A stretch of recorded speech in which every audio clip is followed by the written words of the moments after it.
Praise the Lord. கர்த்தருடைய பரிசுத்த நாமம் மகிமைப்படுவதாக. சங்கீத புஸ்தகம் 139 சங்கீதம் 17வது வசனம்.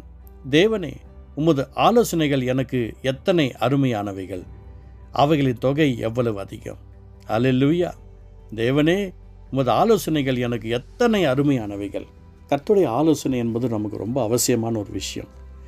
இதே சங்கீத புஸ்தகத்தில் 32 சங்கீதம் 8வது வசனம் சொல்லுகிறது, உன்மேல் என் கண்ணை வைத்து உனக்கு ஆலோசனை சொல்லுவேன், நீ நடக்க வேண்டிய பாதைகளை உனக்கு காட்டுவேன்.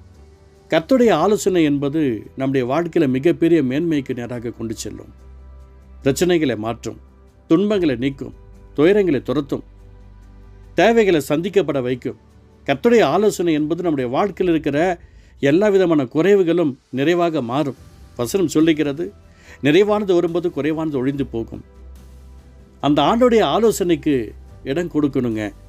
எனக்கு இதுதான் பிடிச்சிருக்குது, நீங்கள் அப்படி பிளான் பண்ணிங்க அப்படின்னு சொன்னால் கண்டிப்பாக உங்களுக்கு அழிவு வருதுன்னு அர்த்தம். நான் இப்படி தான் இருப்பேன், நான் இந்த மாதிரி தான் போவேன் அப்படின்னு நினைக்காதீங்க. ஆண்டவர்கிட்ட உட்காருங்க, கொஞ்ச நேரம் அமைதியாக உட்காருங்க. ஆண்டவர் சமூகத்தில் கொஞ்ச நேரம் வேதத்தை வாசிங்க. புரியுது புரியலை, பொறுமையாக உட்காருங்க. பொறுமையாக உட்காந்து வாசிங்க. அதை வாசித்து பாருங்கள். ஆண்டவர் பேச ஆரம்பிப்பார். நீ பண்ணது தப்பு, இல்லை நீ பண்ணது சரி, நீ கவலைப்படாத, அவங்க உன்னை பற்றி என்ன சொல்ல பற்றி கவலைப்படாத, நீ பண்ணது சரி அப்படின்னு கர்த்தர் சொல்லுவார். இல்லாட்டினா நீ பண்ணது தப்பு, நீ இப்படி பேசியிருக்கக்கூடாது என்று சொல்லி கர்த்தர் சொல்லுவார். இதில் எங்கே வரும் அந்த ஆலோசனை? கர்த்தர் இந்த வார்த்தை மூலமாக நமக்கு தெளிவுபடுத்துவார். நீ இஷ்டம் போல் பண்ணிட்ட, அதனால் இன்றைக்கி நீ அழுது கொண்டிருக்கிற காரணம் ஏன் தெரியுமா? நீ என்னுடைய ஆலோசனையை உதாசீனப்படுத்திட்ட. அநேகருடைய ஆலோசனையில் காரியம் நம்ம உறுதிப்படும். நீ ஆலோசனை உதாசீனப்படுத்திட்ட, அதனால் நீ கஷ்டப்பட்டுட்டு இருக்கிற. இதுக்கப்புறம் நீ உண்மையை உத்தமாக ஓடுவதற்கு உன்னை மாற்றிக்கோ. எல்லாமே இந்த வசனம் தாங்க. இந்த வசனம் தாங்க நம்முடைய வாழ்க்கையில் மிகப்பெரிய ஒரு அற்புதத்தை கொண்டு வருங்க. எனக்கு யாருமே இல்லை நீங்கள் நினச்சிட்டு உட்காந்துருக்கீங்களே, யாரும் தேவையில்லை. ஆண்டவர் சமூகத்தில் உண்மையாக உட்காருங்க, உத்தமாக உட்காருங்க. பிறரை குறித்து பேசாதீங்க. அவங்க அப்படி இவங்க எப்படி சொல்லாதீங்க. இந்த உலகத்தில் நீதிமான் ஒருவனும் கிடையாது, நல்லவன் ஒருவனாகிலும் இல்லை என்று கர்த்தர் தெளிவாக சொல்கிறாரு. நல்லவனாக ட்ரை பண்ணிக்கிட்டே இருக்கிறோம். நம்ம ஒவ்வொரு நாளும் நம்மளை நல்லவர்களாக கர்த்தருடைய அன்பு பிள்ளைகளாக ஒப்பு கொடுத்துக்கிட்டே இருக்கிறோம். நீதிமான் லிஸ்ட்டில் நேற்று நீதிமானாக இருந்தோம், இன்றைக்கி ஏதோ ஒரு விஷயத்தில் யாரோ ஒருத்தரை பிரியப்படுத்த நினச்சி அநீதிமானாக மாறிடுறோம்.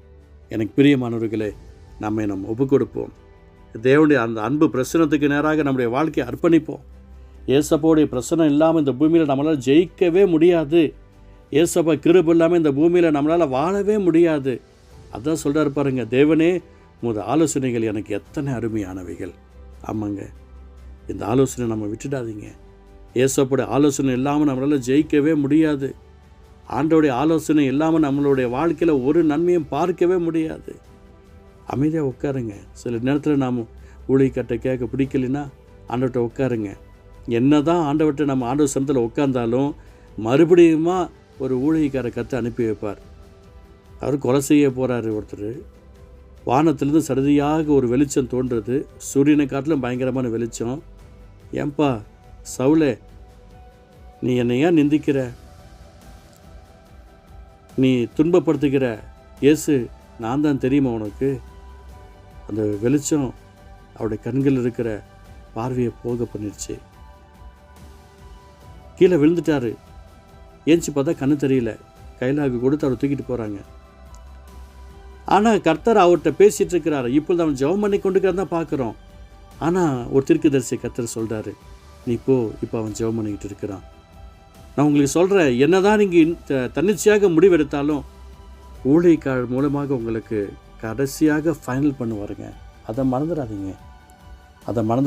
நீங்கள் என்ன தான் பெரிய ஜெப வீரர்களாக இருந்தாலும், நீங்கள் என்ன தான் பெரிய ஊழியக்காரர்களாக இருந்தாலும், உங்களுக்கு மேலே ஒரு ஊழியக்கார கர்த்தர் வச்சுருக்கிறாருல்ல, அவங்கள்ட்ட கர்த்தர் பேசி உங்கள்கிட்ட வந்த பின்பு தான் ஆண்டவர் உங்கள்கிட்ட பேசினதற்கு பாஸ்வேர்டு. அதுதான் அற்புதம்.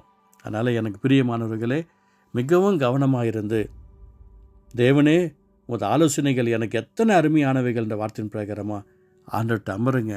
கர்த்தர் அற்புதங்களை செய்வார். God bless you.